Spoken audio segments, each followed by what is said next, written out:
Muy bien, estamos con James Rodríguez López, constitucionalista, para hablar sobre la Comisión de Alto Nivel para la Reforma Política. ¿Qué tal, doctor? ¿Cómo está? Encantado de estar con ustedes nuevamente. Muchísimas gracias por acompañarnos. Por supuesto, nuestro país está en espera de esta reforma integral, ¿no es cierto? Ha habido mucha expectativa sobre el trabajo de la Comisión de Alto Nivel. Han entregado finalmente ya, ¿no? El doctor Fernando Tuesta, que encabezaba el grupo, entregó la propuesta en privado al presidente Martín Vizcarra y ahora se está esperando un pronunciamiento. Efectivamente, la Comisión de Alto Nivel, presidido por el señor Tuesta, ha cumplido el día lunes 4 con entregar en forma privada al presidente de la República, el señor Vizcarra, este informe, ¿no?, con las propuestas que se han podido debatir a nivel de partidos políticos, voceros y otros elementos de la sociedad civil. Esto es muy importante, porque ahora, una vez con el visto bueno del presidente de la República, debe pasar al Congreso de la República para que sea debatido y aprobado. Tiene que existir voluntad política en el Congreso para que sea debatido y aprobado en un plazo no más largo de finales de año. Por supuesto. Para que pueda ser tomado en cuenta en las próximas elecciones. Bueno, si retrocedemos hace unos meses, ¿no es cierto?, tenemos que recordar que lo que se buscaba era, por un lado, la reforma política y la reforma del sistema de justicia. ¿No es cierto? La reforma del sistema de justicia está ya avanzando, caminando, ¿no?, con la comisión ya instalada, a la espera de la Junta Nacional de Justicia o de la convocatoria, ¿no? Mientras tanto, esta reforma política, ¿qué tipo de puntos podría abarcar? Porque el doctor Tuesta no ha querido dar muchos detalles, ha dicho él, para no entorpecer un poco el camino propio que tiene que seguir, que usted ha mencionado. Es muy cierto. Este informe final tiene dos fases o dos etapas. O está compuesto por dos partes importantes. Uno, lo que es las recomendaciones, y segundo, las propuestas y reformas constitucionales. En las primeras, en las recomendaciones, hablan, efectivamente, aunque se ha mantenido todavía en privado, sobre lo que se ha podido recabar de las conversaciones con la sociedad civil. Muy bien. Recomendaciones para mejorar el sistema, por ejemplo, de la lucha contra la corrupción. Un tema importantísimo, porque la lucha contra la corrupción tiene que ser un elemento vital para que el Estado siga sobreviviendo, porque ya no podemos aceptar más, por ejemplo, el caso de la banda de los cuellos blancos, inquistadas en el Poder Judicial. Todo el país ha sido testigo de que cómo la justicia ha llegado a su más bajo nivel de aplicación a los ciudadanos. Que afortunadamente esa crisis, como comentaron muchos especialistas, se convirtió en la oportunidad para que esto avance. En realidad era un grito a voces en los pasillos del Poder Judicial. Pero este fue el momento en que explotó esta situación y ya no se pudo, digamos, sostener más. Y lamentablemente, estas están enquistadas aún en muchos miembros del Poder Judicial. Hay muchos jueces, muchos vocales superiores que están enquistados aún en el Poder Judicial y que son parte de esta banda de los cuellos blancos. Ese es un punto en la parte de la reforma judicial. Otro punto, en la parte de la lucha contra la corrupción. Mientras no se afronte de una manera directa la lucha contra la corrupción, esto no va a poder seguir avanzando. ¿Por qué? Porque la mejor forma de poder luchar contra la corrupción es la transparencia, transparentando las cosas. No olvidemos de que esta situación de la corrupción genera menos oportunidades para los ciudadanos, menos hospitales, menos agua, menos luz, menos medicinas, menos educación. Y esta situación debe cortarse. ¿Y dónde parte? Aquí la parte importante del informe.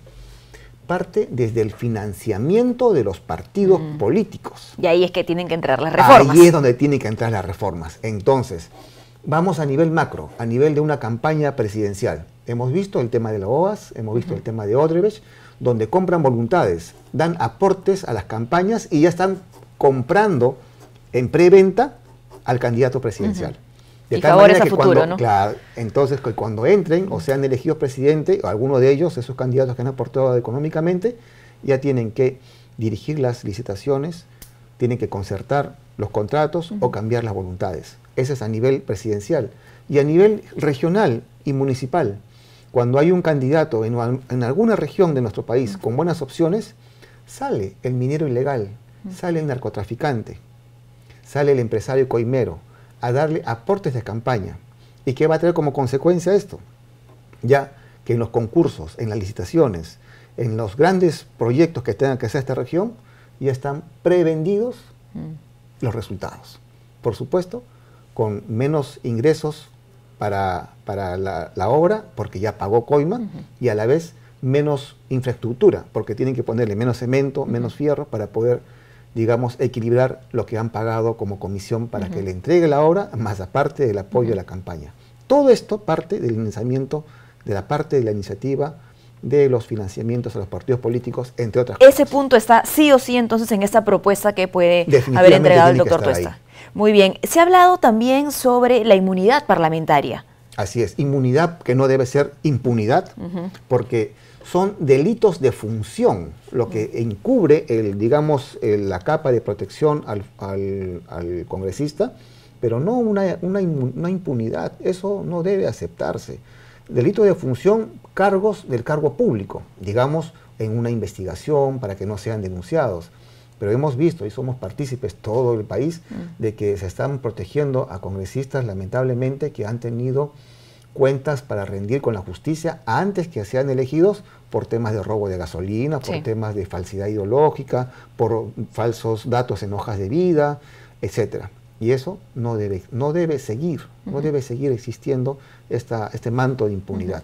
También el tema de la bicameralidad también ha sido debatido en estos temas del informe, ¿no? Temas importantes que, como vuelvo a mencionar, deben ser debatidos en el Congreso y aprobados antes de finales de este año, porque las reglas de una elección no deben ser cambiadas antes de un año electoral. Es decir, estamos en el año 2021, a finales de este año, máximo el otro, debe ser ya aprobado en el Congreso. Claro, dicen habría tiempo hasta abril de 2020. ¿No? Sin embargo, se ha hablado también sobre reformas que quizá no vayan a implementarse hasta el siguiente gobierno incluso. Es cierto, porque esto de acá toma una reforma constitucional que toma, pues, digamos, etapas en el Congreso de la República, ya sea por reforma constitucional o ya sea por, digamos, una consulta popular, ¿no? ¿Hay el riesgo de que se dilate el debate justamente dando ese tipo de fechas y proyecciones? Sin duda alguna, se va a dilatar porque hay muchos intereses económicos y políticos para que esto no se apruebe. Como vuelvo a repetir, tiene que haber voluntad política en el Congreso para que esto de acá se debata y se apruebe. Caso contrario, no va a seguir avanzando y va a quedarse en el tintero, como muchas otras comisiones más se han generado en el Congreso de la República.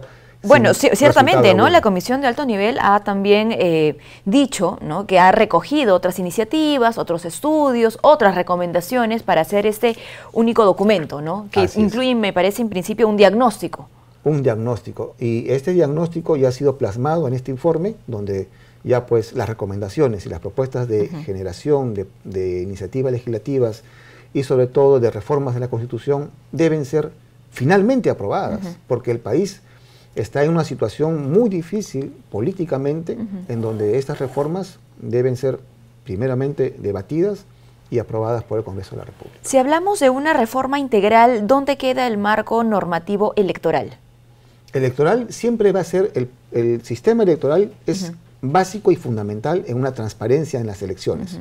Sin embargo, es un punto importantísimo en la vida institucional de un país. Si hay un sistema electoral transparente como el que tenemos ahora, un sistema electoral independiente como el que tenemos ahora, que da vistos de confianza, va a ser un punto importante para que el sistema político social de nuestro país siga adelante. Lo menciono porque el presidente del Jurado Nacional de Elecciones, el doctor Víctor Ticona Postigo, se reunió incluso con los integrantes de la Comisión de Alto Nivel para expresar la necesidad de un código electoral. Efectivamente. ¿Es cierto? Que está en espera. ¿Podría ser este ya el momento indicado para responder a esa necesidad con el respaldo de la Comisión? A mi punto de vista es un buen momento, una vez que ya se empiecen a tomar en cuenta estas recomendaciones y estos proyectos de reforma constitucional. Creo que todo lo que se haga para nuestro país es importante, porque el país está desde hace un tiempo atrás, hace algunos años, en un sistema, en una situación muy difícil,